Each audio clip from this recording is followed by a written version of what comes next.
So I think, yeah, we have biogas flame, and we're using the technique of putting there. Now you should be able to see it better. Yeah, this is coming off of a propane bottle with biogas at 150 psi, and we're using this. If I take this out, if I can take it out. So when I remove this piece of plastic sleeve, which was between the restriction nozzle jet and the tube for the flame, of course it doesn't light. It just doesn't have enough fuel. It's not rich enough.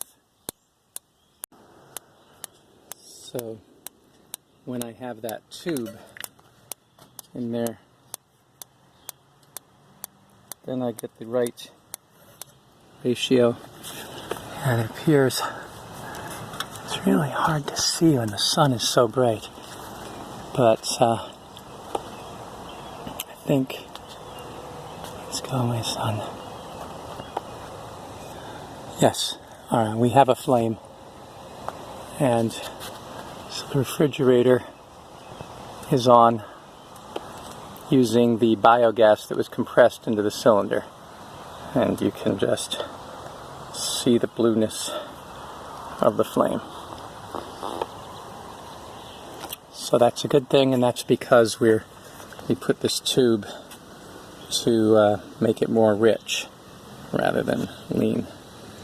That's what we had to do, and that should keep it going. We'll have to check now for how many hours we can keep it going on 150 psi. The biogas is coming through. You'll see over here.